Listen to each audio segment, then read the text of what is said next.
So I want to go over a shoulder warm-up series that I do before every training session. And if you're not doing something particularly for your shoulders, obviously there's hips, ankles, knees, wrists, elbows, all that sort of stuff, but shoulders are a common nagging problem injury area and obviously are used in every Olympic movement. So here's a warm-up I do for my shoulders. To run through 1 or 2 rounds of each of these exercises should take you about 5 to 7 minutes. So add this into your routine if you're not already doing something. I like to start with foam rolling my back and kind of opening up my thoracic spine with a foam roller. You don't have to do that. After that, I go into cat-cow. So I'm just working some motion into my spine, flexing and rounding, and then extending my spine, working on extending all the way through my spine. When I do the cat pose, I arch my back, push, get some serratus activation. So I'm working on motion through the whole spine. After that, I will sit back onto my heels, put my forearms and elbows onto the ground, one hand behind my head, and I will do T-spine rotations. Hopefully you heard my back pop on that one because it was fantastic. So T-spine rotations, trying to point my elbow to the ceiling. I'll do 5 to 10 each side. After that, sometimes I'll add in some scap push-ups as well with my knees on the ground to make it more difficult. Hover my knees off the ground. After that, I'll come up onto a bench. You can do these, so the progression would go an incline bench, maybe at a 30 to 45 degree angle. There's a bee in here, so hopefully it doesn't attack me when I'm doing this. An incline bench, 30 to 45 degree angle. A flat bench would be the next most difficult.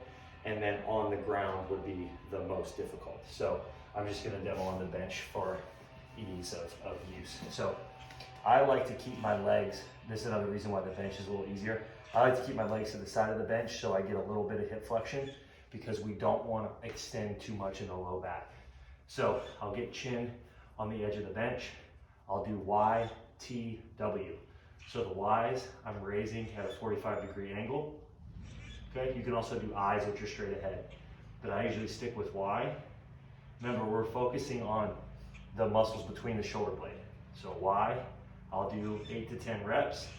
Out to the side, T, 8 to 10 reps, and then I'll bend my elbows at 90 degrees, sorry, and I'll keep my elbows at shoulder height, so shoulders at 90, elbows at 90, and I'll do W's, where I'm squeezing the shoulder blades together. So on all these exercises, you're trying to limit feeling the exercise in your upper trap.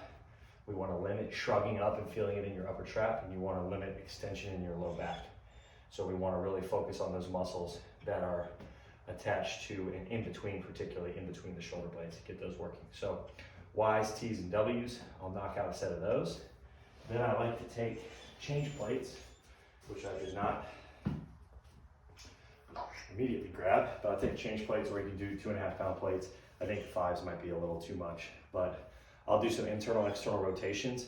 You'll see people do them out here. You can do band stuff here. I don't mind the band stuff here, but for ease of use, I'll just grab change plates. I like to bring my elbows in. So if this is 0 and all the way behind is 180, if this is 90, 45 right in the middle here. I like to have my elbows at about 45 degrees, which is the scapular plane. So I'm getting a little bit of scapular protraction. Pick one hand to be on top, one hand to be on the bottom. And I'm imagining from my elbow to my shoulder is staying completely still. And I'm just internally and externally rotating. So I've actually begun to do these recently, and I like them a lot because I was doing a lot of this and I was getting pop into my shoulder and it wasn't feeling great. So I moved it out in the scapular plane, get a little protraction, get the serratus involved, and it helps to put the shoulder blade in a better position. And we're working on just glenohumeral joint motion. So we're just rotating in the shoulder. We're not dumping the shoulder forward, pulling it back, dumping it forward, pulling it back.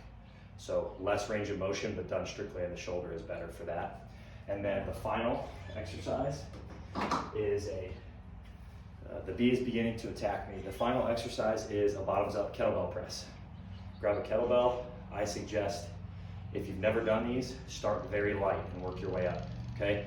You're gonna hold the kettlebell upside down. Make sure you create like a U with your hand and the handle of the kettlebell goes right in that U. Neutral wrist position, standing, tuck the hips under so the abs and glutes are engaged, and you're gonna press for 8 to 10 reps per side. So you can really do 8 to 10 reps for all these exercises. But a quick recap: cat-cow, range of motion, thoracic spine rotation, kneeling.